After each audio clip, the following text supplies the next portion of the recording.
Whoa, I think I'm recording. Let's see. Yeah, that's the light. Anyway, very sunny there for a moment. Alright, back to the video I was going to do before. So now I got to do this impossible job of explaining how your desire is fooling you. That your perception, that your life is profitable, that it's, such a game worth playing, that you're winning all over the place, that your satisfaction and the fun of chasing and catching, that somehow, it's just intrinsically hugely profitable to be in this, to be engaged in this thing, this life game. And that, it's pure profit. All right, well, anyway, let's say it's not pure profit. Let's just say when you're having one of those, the good days, or the good weeks, or the good months, good years, whatever you're fortunate enough to have, where you feel a strong, affirmative kind of appetite. Not a dependency kind of appetite, but just a good appetite. And you feed. That what you're doing is fundamentally positive. That if it wasn't done, it would be a great loss. See, now that's always going to that's always going to be the hardest part of this, right? For your side anyway, your affirmative side, is this idea that there'd be nothing to recognize the loss but you. You're the only thing that could possibly experience the sense of your own, the deficiency of your own magnificent existence as a consciousness enjoying shoving potato chips in your gob and going yum, yum, yum. Or fill in the blank of the suitable happy meal. Happy creating meal. So that's our first problem, is that the universe has no sentient. It has no position, no hunger itself. It has no hunger for your potato chip of glory, of I feel good, I feel great, I feel strong. It just doesn't have a hunger for it. It isn't a TV show it needs to watch. So that creates a problem in the sense that you're not a consumable device. You're not like a movie or something that's being watched by something, and therefore you could say the movie is good because it creates good sensations. So this is always the trap of the circumstance, is nothing can need in any visceral way, in any legitimate way, let's say, any it's not even need, it's appreciate in an honest way, an impersonal way. It can't be defined. It can't be written on a piece of paper that could mean anything unless something already knew what it is to be without it, or knew somehow that it was a deprivation. It has to be informed of the deprivation nature of it. And I just don't know how you would do that informing without creating your perception, your delusion of your own value, or the function of your adventuring. Alright, so anyway, it's getting past that. Just try to deal with the hard part of the equation, which is the sensation itself, the idea of what gratification is sort of made out of. And so let's just, for the sake of argument, let's eliminate it as it's much more than just the orgasm or just the sensation itself, just some moment of gratification or moment of relief or moment of comfort. That moment is too brief to be worthy of saying much of anything would be worth obtaining it. To have the sneeze, it wouldn't be, you can't calculate there would be much of an a compromise or a sacrifice worthy for that, to pay for that. So we have to say there's something in just the chase itself, the getting itself is a satisfaction. There's a gratification in the competition itself. And I can see the appearance of this gratification that, when you're in the fight and the chemistry's moving through you, that there is that sensation of power, and and it's a very, not just self-satisfied, but it's a feeling of a good feeling relative certainly to all the other feelings we experience. So again, that's another catch here. It's always this relative argument. Relative to what do you feel good? Relative to feeling bad, usually. Relative to some lesser state. And so that's part of how we measure. And that's part of what fools us, obviously, I think, is that it does feel really good to be relieved of burdens, to be relieved of negatives, tensions and irritations and frustrations, worries, concerns, and then obviously physically negative sensations. It feels good when they go away. And I think that's probably part of the mechanics of how you sense the world, is that your body keeps you in a state of tension, where it's pulling strings of little bits of tension, little bits of release, and that our brain is fooled by how how it's mixed and presented to us. So we kind of think it's a dessert when it's really the vegetable, kind of thing.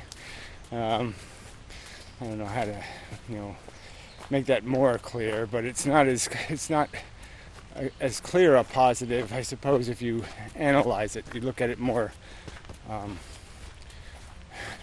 for its components, the components of what you're actually feeling, what you're actually thinking, and what's compelling you.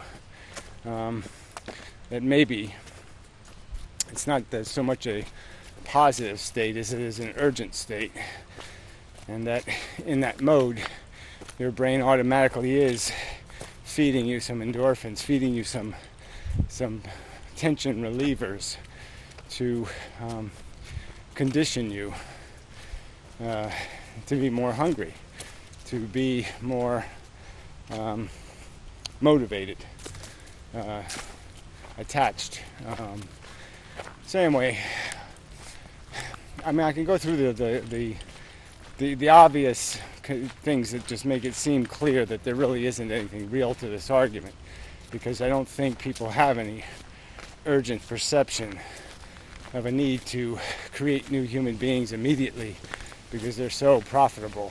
Their ability to create positive sensations is so outstrips their ability to exist in negative sensations, negative conditions, and that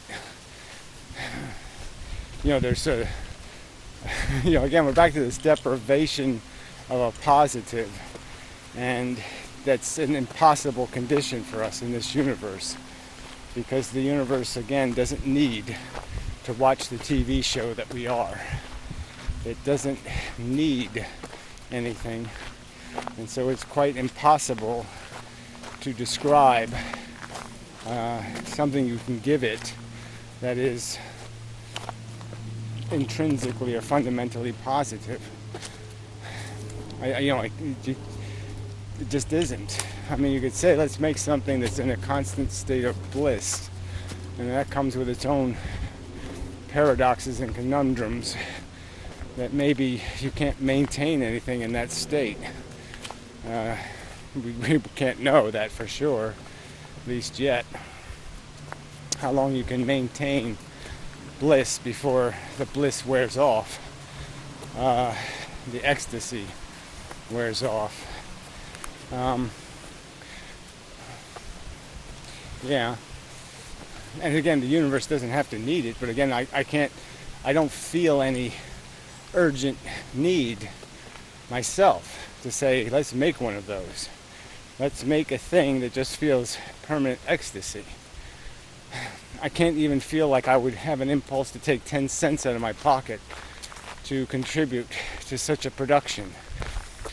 Because I guess I am so thoroughly convinced that there would be a fraud, that there would be a loophole, that it's really not going to work.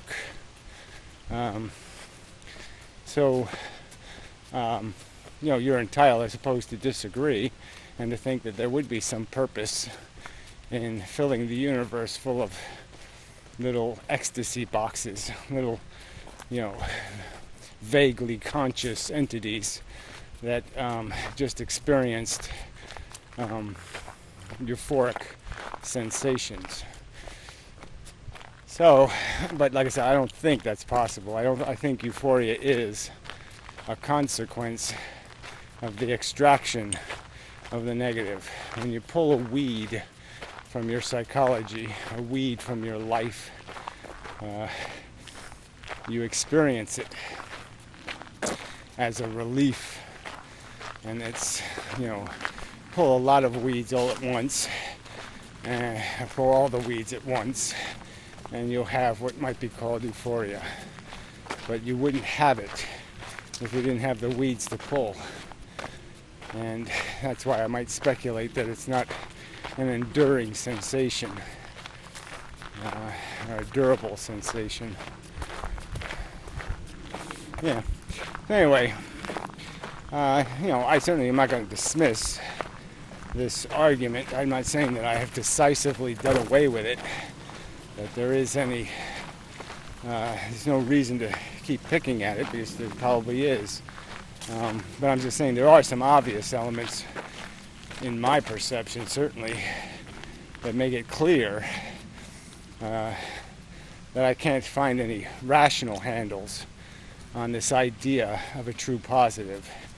And I certainly don't look in the universe and lament the absence of the true positives, the positives that could be and aren't. And certainly I do, I seem infinitely more conscious, a lot more conscious of potential liabilities and risk.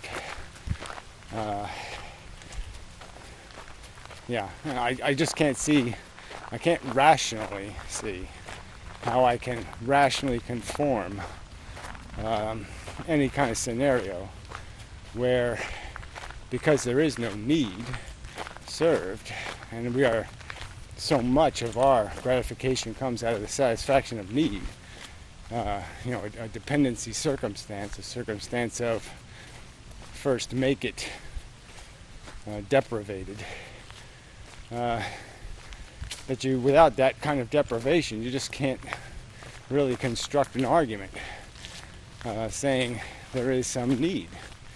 And so without a need, you don't do things without need. If there isn't a function, a purpose to be resolved, a function to be resolved, a problem to be resolved, you don't open a risk door to solve a non-problem. I suppose that's the issue. And it's a non-problem, not having extra euphoria bundles floating through space. Even if such bundles, even if it were possible to create such bundles without first creating some sort of weed garden to be cleaned of weeds. Well, whatever. Gotta mess with it some more. But it's, I think, the excessive rhetoric of pretending that because human beings, have opinions, and the majority of those opinions are, my life is great, certainly doesn't prove their life is great, or functional, or any of those things. The average human's opinion isn't worth much, as is demonstrated by their, their error codes that pop up all over the place on almost everything they opine on, like the existence of gods and whatnot. They've gotten it wrong so many times that, majority opinion has to be skeptically viewed. Yeah, has to be viewed on its merits, not on the non-merit of popularity.